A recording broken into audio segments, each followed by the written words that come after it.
Este programa llega a ti gracias al apoyo financiero de los miembros y amigos de Iglesia Palabra Pura Blaze que están alrededor del mundo.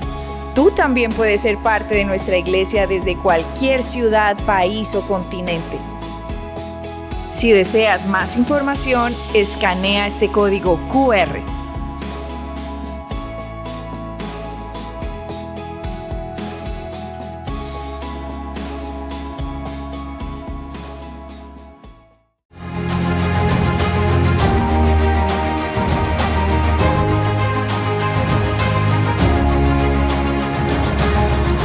Tardes a su programa Conversaciones Palabra Pura. Una vez más les damos la bienvenida. Hemos estado los dos programas anteriores con el pastor Rafael de la Iglesia Palabra Pura. Si usted se lo perdió, le invitamos a que vaya y los consiga en nuestras redes sociales. No se puede perder estos programas, están pero espectaculares. Hemos ido al Génesis, a los comienzos, al comenzar de la vida espiritual. Siempre lo dije la vez pasada y lo ratifico ahora, al instrumento usado por Dios para que nosotros podamos dar nuestro testimonio. Hoy lo tenemos aquí, para que sea Él el que nos cuente su testimonio. Vamos a proseguir donde quedamos, pastor. Quedamos de que estaba estudiando en Tulsa, el Instituto Rema, pero no fue suficiente, sino que se inscribió a otro instituto. Sí, bueno, primero que nada, muchas gracias, William, por tenerme aquí una vez más. Pero bueno, sigamos con esta historia, porque es correcto. Yo me mudé de Wilson, North Carolina, a Carolina del Norte, me mudé a Tulsa, Oklahoma, para ir a Rema. Pero Rema, el currículum de Rema era nada más por las mañanas, de 8 de la mañana hasta el mediodía, todos los días. Entonces tenía cierta libertad para poder hacer otras cosas. Entonces lo que yo hice o me lo estructuré de esta manera fue que yo fui a Rema por las mañanas, pero había otra escuela bíblica muy buena, muy bien reconocida, que era del reverendo Billy Joe Daughtry, de Victory Bible Institute, de la iglesia de Victory en Tulsa, que queda, si lo tienes como referencia, quedaba justo enfrente de Oral Roberts University, de la Universidad de Oral Roberts. Entonces, lo que yo hice fue ir a Rema por la mañana y después iba a la escuela de Victory, iba por la noche. Y durante la tarde enseñaba tenis. Para que tener los recursos económicos. Tenía los recursos, entonces había un chico que su padre me contrató para que lo entrenara. Era uno de los mejores de Tulsa, de esa región. Entonces yo creo que jugábamos como 3, 4, 5 veces a la semana y yo lo entrenaba, y entonces eso me daba los recursos que necesitaba para poder hacer lo que yo estaba haciendo, y entonces iba por la mañana a Rema y por la noche a Victory. Ok, pastor, algo que nosotros tenemos en la cabeza o como en mente es que todas las personas que van a Rema es porque quieren ser pastores. Bueno, sí y no. ¿Qué es el problema? Rema fue diseñado. Les digo honestamente, y la verdad es porque hace años, desde que el reverendo Kenneth E. Hagin, padre, murió, y está en la presencia de nuestro Señor, hubo cierta cantidad de cambios, entonces no estoy muy al día de todo lo que está sucediendo hoy. Pero en aquellos tiempos donde yo estaba más al tanto de todo eso, Rema fue diseñado o estaba estructurado para personas que querían estar en la vida ministerial, en el mundo ministerial, que querían dedicarse al ministerio. Ahora, el ministerio es muy amplio. ¿Por qué? Porque el ministerio, hay una cantidad de personas. Obviamente la gente piensa que el ministerio es el pastor, porque es el que predica o el que enseña. Bueno, pero detrás del pastor hay un montón de gente que son parte de un ministerio, que hacen el ministerio posible. Entonces, en Rema, lo que hacía era preparar a personas al mundo ministerial. ¿Ok? Entonces, obviamente en aquellos tiempos tú te podías meter en la parte de niños, porque hay gente que tiene un llamado que les gusta lidiar o el ministerio de los niños. Entonces tiene eso. El departamento de los jóvenes. También tiene el ministerio, también es la parte de la alabanza y todo lo que conlleva la música y todo eso. También está la parte, digamos, de enseñanza, que es más de maestro. Estaba también el llamado para misioneros. Entonces, Rema lo que hacía era, el primer año era más fundamental, digamos, principios básicos y establecer buenos fundamentos y sólidos en cada uno de nosotros. Y después el segundo año era más específico. Había una cantidad de clases, obviamente, que todos nos reuníamos, pero después habían clases que eran más específicas para los que sentía que tenían un llamado más para maestros, otro más evangelístico, otro más para misionero, otro más para la parte de los niños. Pero todas estas personas que estábamos ahí teníamos ese sentir de que íbamos a vivir una vida ministerial. Okay. O sea, había el sentir y la pasión. De que había un llamado en nosotros. De que había un llamado. ¿A qué edad, pastor? Yo ese llamado, entiende esto.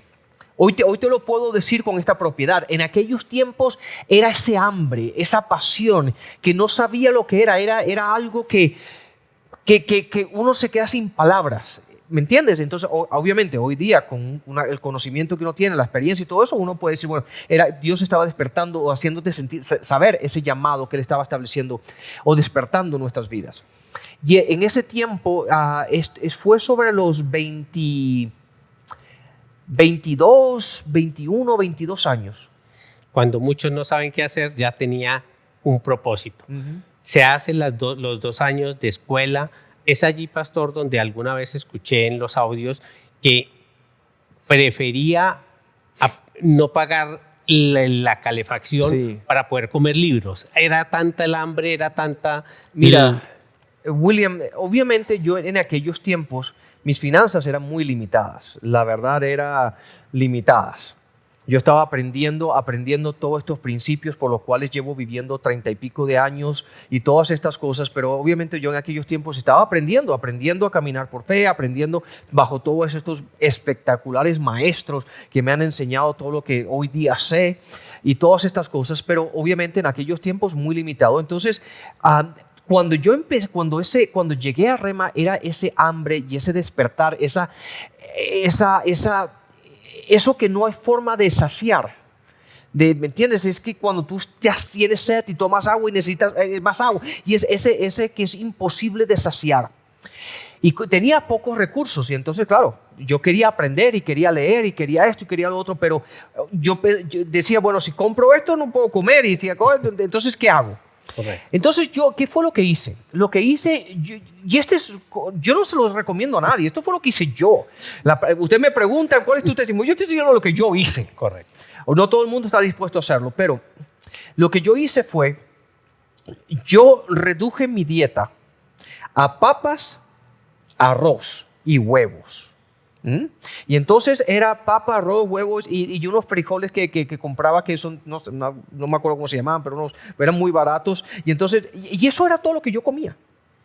Yo cortaba una papa, la ponía en el microondas y le ponía un poquito de salsa y así me la comía. Y hacía un poquito de arroz y huevos con arroz y arroz con huevo y papa. Y eso es todo lo que yo comía todo el tiempo, porque lo podía comprar en grandes cantidades muy económico.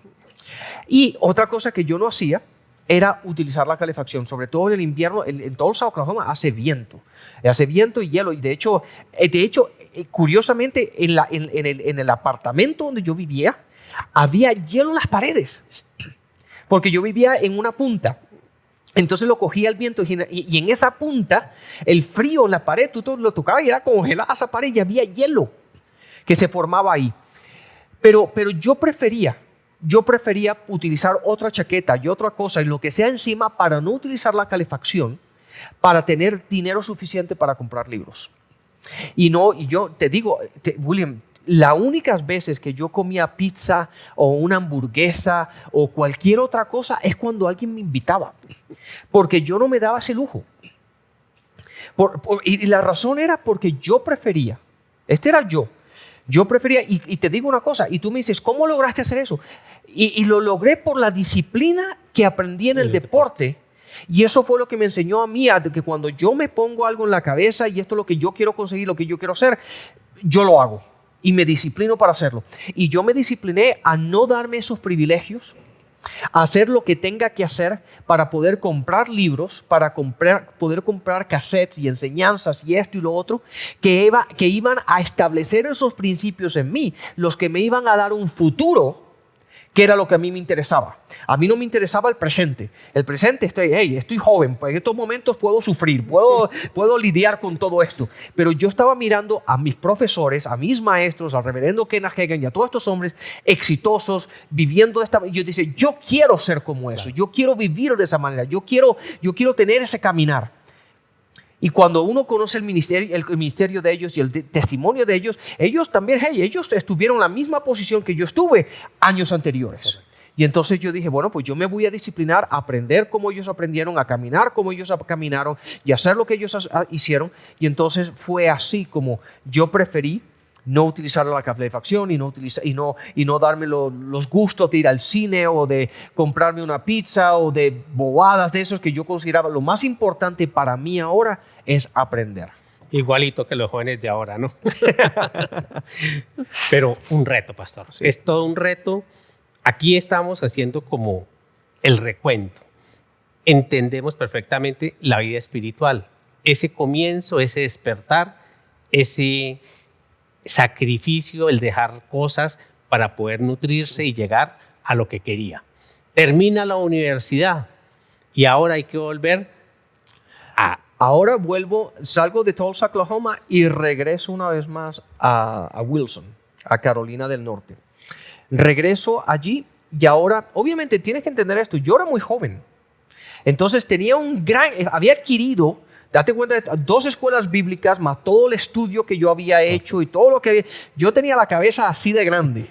De hecho, para entrar por una puerta tenía que entrar de lado porque la cabeza tenía de conocimiento, se te infla el conocimiento. Sí. ¿No? Tú sales de ahí y tú piensas que el mundo se va a quedar pequeño. Correcto. Y que tú vas a conquistar el mundo entero con 20 años, ¿no? Tenía 20 y piquito de años. Pero te das cuenta de que todo ese conocimiento ha sido maravilloso y bien, pero ahora tú tienes que empezar a digerir. Y aplicar. Y ahora Dios empieza a establecerte, a crear un carácter en ti y a empezar a madurarte. Porque todo ese conocimiento, date cuenta que están en rema y en escuela. Es como si tú cogieras una metralleta espiritual y te están todo el día. Tú imagínate todos estos maestros enseñándote de 4 a 6 horas diarias en 2 escuelas todos los días.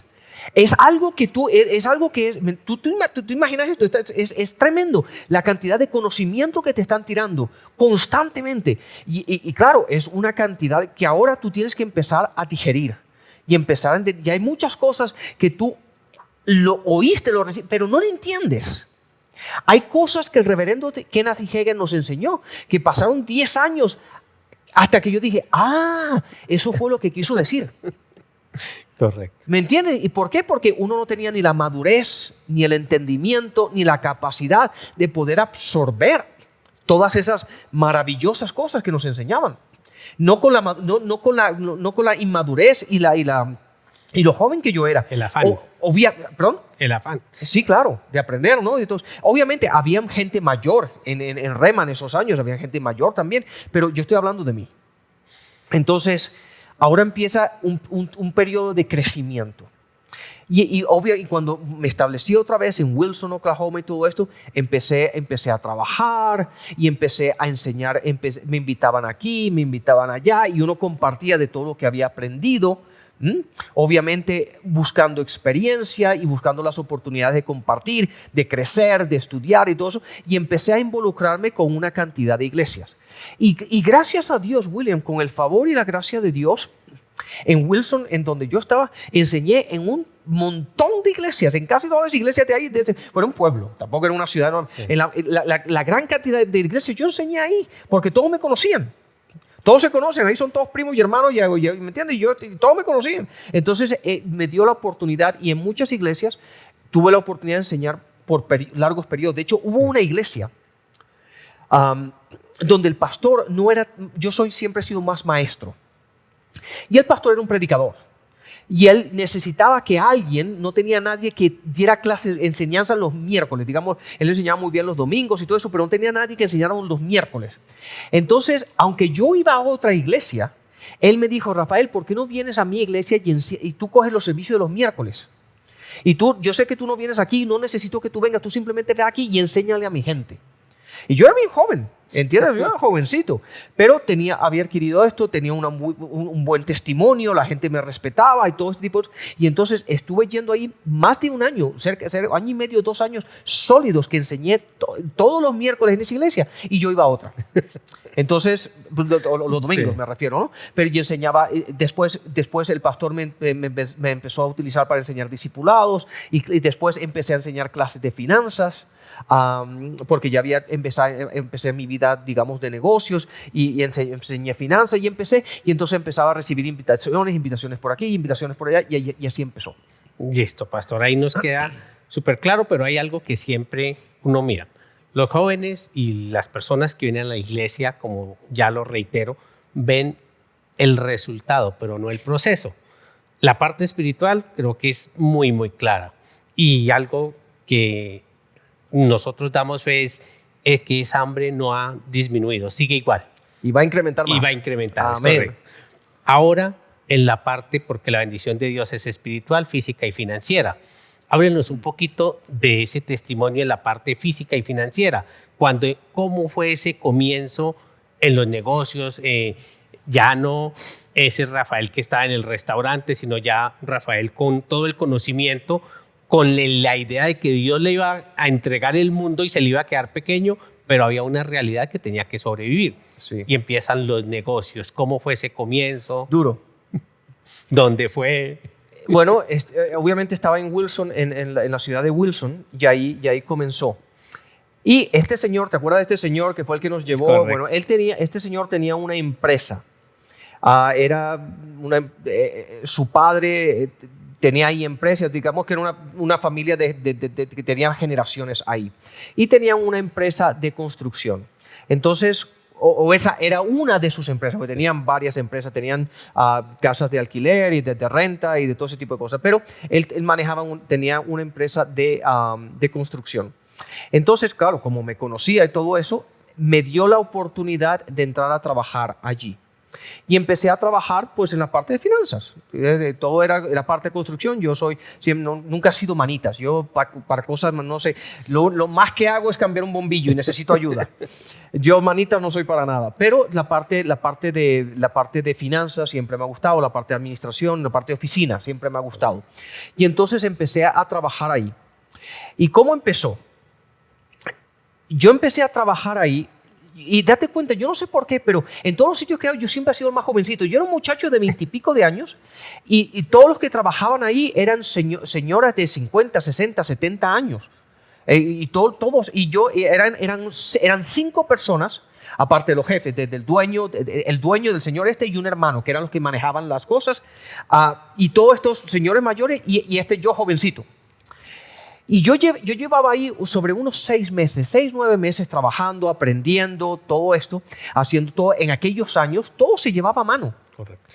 ¿Tú te acuerdas todos los papeles, las cosas de contabilidad? Todo era a mano y con calculadora. El libro contable. El libro contable y todo era a mano. Y a mí siempre me gustaron las computadoras porque cuando estaba en Boston, aprendí computadoras y aprendí todo ese tipo a hacer programas y todo eso, porque la computadora, como en aquellos tiempos era algo nuevo, y uno joven lo apasionaba, entonces lo aprendí y me entusiasmó. Entonces, cuando llegué a empezar a trabajar ahí, obviamente, cuando yo estaba trabajando ahí, yo seguía con el ministerio, pero empecé a trabajar porque tenía que vivir. Claro. Y yo me di cuenta que toda esta gente, toda esta compañía estaba haciendo todo a mano. Y entonces un día yo entré a la oficina de él, del dueño, del señor, y le dije, ¿por qué no me permites demostrarte que yo puedo hacer el trabajo que 3 de ellos hacen en computadoras, lo puedo hacer yo solo? Y tú te ahorrarías, esto suena mal, pero te ahorrarías el empleo de 3 personas, porque lo que hacen 3 personas yo lo puedo hacer solo. Y él, claro, obviamente un señor mayor, nunca había hecho nada en computadora, no estaba seguro, pero me creyó William. Al punto que me compró una computadora y me la dio y me dice, pruébamelo. Pero me dijo, lo que vamos a hacer es, vas a hacer doble trabajo. Porque todo lo que tú haces aquí lo vas a poner en la computadora y me vas a comprobar esto, pero lo vas a seguir haciendo a mano. Vamos a seguir haciendo, pero vamos a hacer doble trabajo. Entonces, al final del año, que hace los estados financieros y va todos. Cerramos el año y le demostré que los números eran los números que ellos hacían todo a mano, eran los mismos números. Y él se quedó sorprendido, pero todavía no estaba 100%. Y entonces me dijo, ok, vamos a hacerlo un año más, doble trabajo. Y por el otro año hice lo mismo, en la computadora y a mano.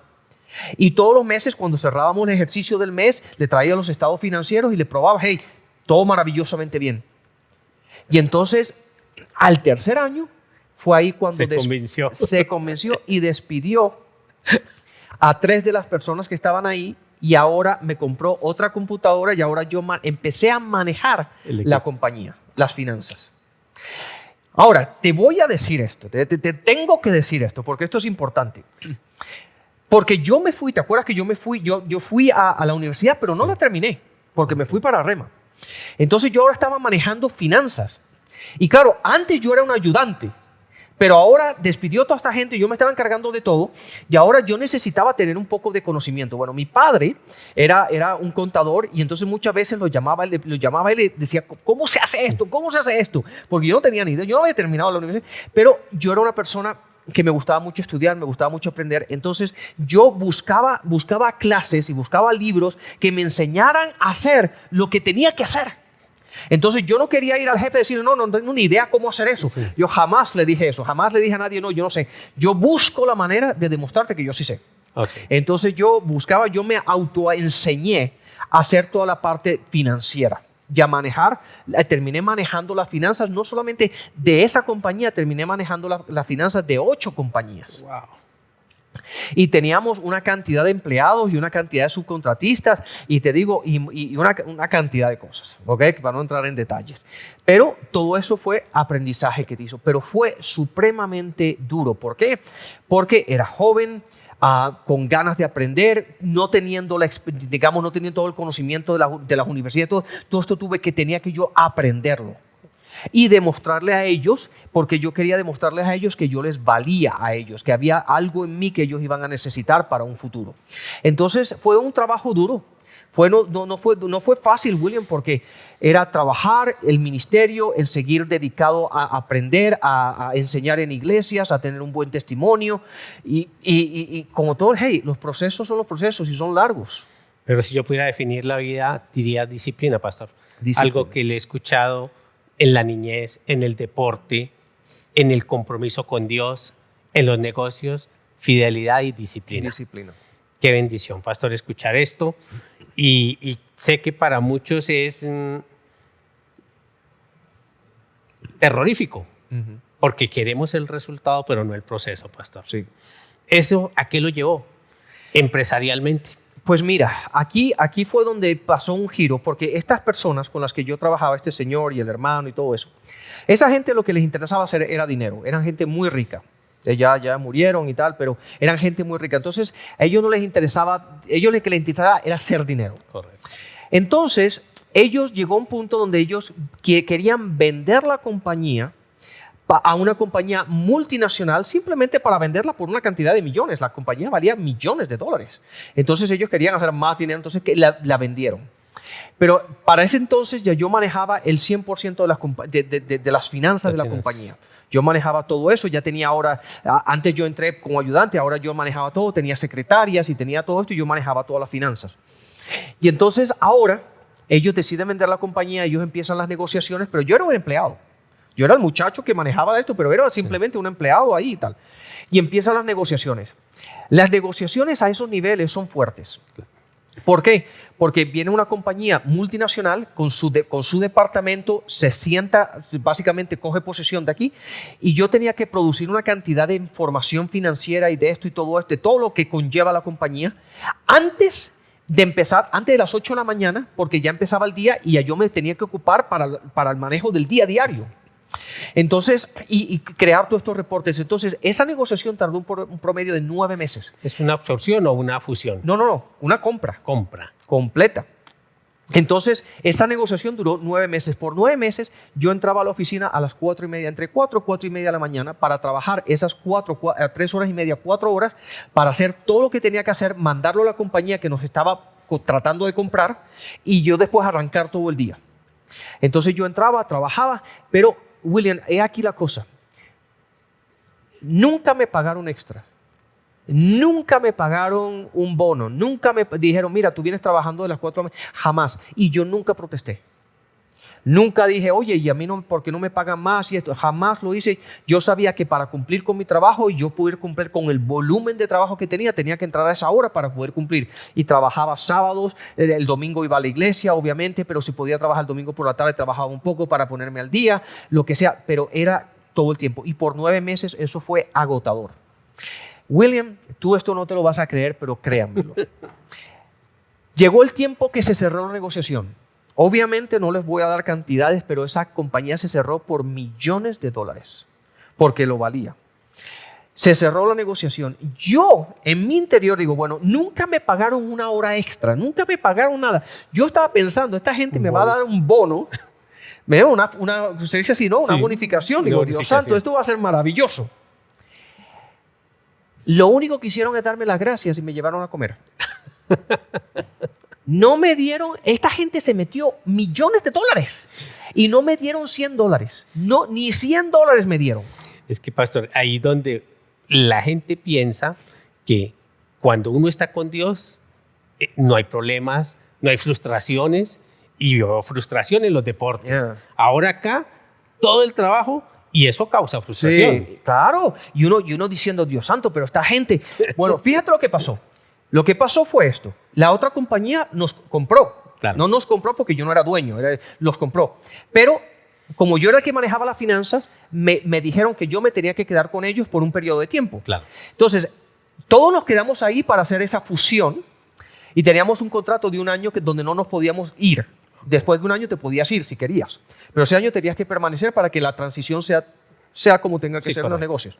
Listo. Entonces, estos hombres eran gente de negocios, de hacer dinero. Entonces, ellos dijeron, ok, 1 año nos vamos a quedar aquí y después los dejamos y vamos a hacer otra compañía.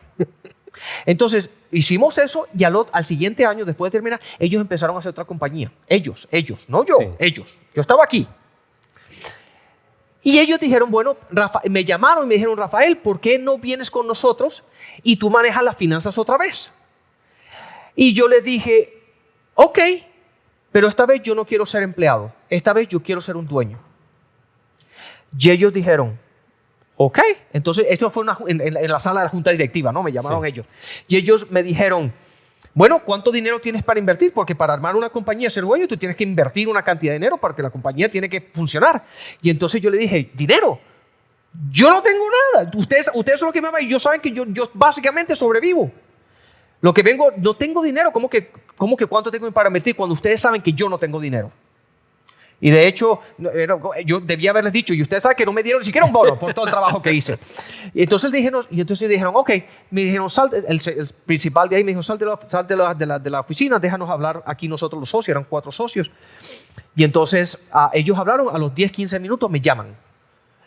Y entonces, William, aquí está la clave. Y entonces, William, ellos me llamaron y dijeron, Rafael, queremos que vengas a trabajar y te encargues de todas las finanzas otra vez como lo hacías antes.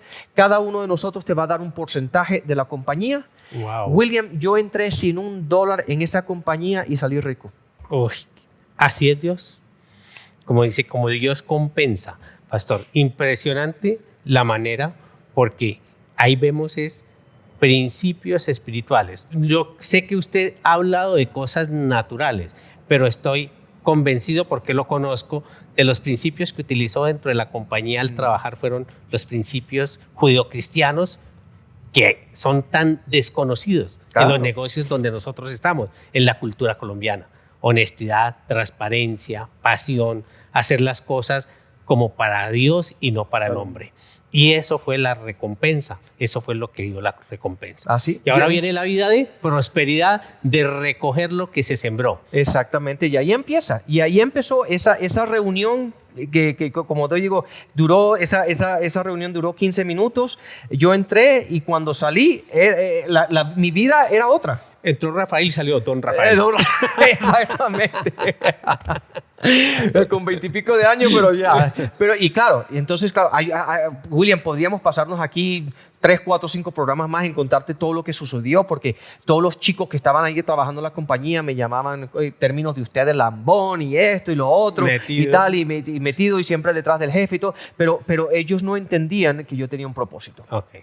Y entonces fue ahí la bendición de Dios, lo que Dios hizo para llevarme a donde tenía que llevarme, para después hacer lo que he podido hacer en la parte ministerial, simplemente por, hacer las cosas para Dios y que Dios se encarga de uno. Cuando uno es fiel y uno siembra, Dios se encarga de que la cosecha llegue a su tiempo. Amén, pastor. Eso es así. Impresionante, porque vemos allí ahora cómo el principio fue primero lo espiritual para luego lo material. Así es. Y al ser fiel en lo material, trajo la riqueza, Exactamente. trajo la bendición financiera. Sí, y déjame decirte algo, porque esto es importante. Yo sé que a lo mejor estamos fuera de tiempo, pero date cuenta que hay gente que le gusta siempre decir, bueno, es que a mí nada más me pagan de trabajar de 8 a 5 y a mí nada más me tal, y entonces ¿por qué por qué tengo que trabajar extra si no me lo pagan? Y la gente muchas veces está, este es mi derecho, y esto es, y se olvidan de que tenemos a un Dios de que es bueno, de que Él no se pasa nada por alto. Oh. Y hay gente que muchas veces pierde estas oportunidades y pierde la bendición de Dios simplemente por querer decir, este es mi derecho y nadie va a abusar de mí, nadie va a hacer, nadie, como diciendo, y esa actitud muchas veces es lo que bloqueas a Dios de poder Dios actuar en tu vida para llevarte donde Él quiere llevarte. Porque Dios siempre mira el corazón. Y el corazón de la gente, la disciplina y el ¿Dónde está seguir el adelante. corazón? Así es. Pastor, pues yo espero que con estos programas, 3 programas que hemos hecho, puedan conocerlo más a usted, y al haber conocido más de usted, puedan ver al Dios al cual servimos en esta Amén. iglesia. Así es. Porque pienso que es lo que tienen. A los jóvenes, un desafío: si ustedes quieren colocar los ojos en alguien, colóquenlos en Dios, pero también colóquenlos en aquellas personas que reflejan a Dios en su caminar, en su pensar, en su hablar. Pastor, para mí ha sido todo un honor, ha sido un orgullo, ha sido un placer tenerlo acá. Nos faltó hablar de la vida ministerial, nos faltó hablar de cómo fue el comienzo, porque a pesar de que tuvo éxito en lo económico, en lo financiero, la pasión del llamado nunca desapareció. Nunca se apagó. No, porque en medio de todo eso yo seguía haciendo la parte ministerial. Y 30, 20 y pico de años vino la respuesta a ese deseo. Amén. Para Así nosotros eso es impresionante, pastor. Para mí mismo, ¿cierto? Cuántas cosas que queremos que sean ahora ya a la manera de, o cómo le tuerzo el brazo a Dios. Pero qué testimonio, pastor. Muchísimas gracias, muchas gracias por la invitación, gracias a todos ustedes, y nunca se olviden de que servimos a un Dios que es bueno y que Él siempre quiere lo mejor para cada uno de nosotros. Lo único que tenemos que hacer es ser fieles a lo que Dios nos ha llamado a hacer. Amén. Amén. Y esto es Conversaciones, Palabra Pura. Si usted quiere conocer más de este ministerio, si usted quiere conocer más de nuestro pastor, le invitamos a que se conecte en las redes sociales, que se conecte y haga parte no solo de este ministerio, sino de esta iglesia. Una iglesia fuerte de los últimos tiempos. Bendiciones. Si deseas hacerte miembro de nuestro ministerio y participar de todas nuestras actividades, enseñanzas y clases exclusivas, escanea este código QR. Síguenos en nuestras redes sociales para mantenerte al día con nuestras enseñanzas, eventos y mucho más.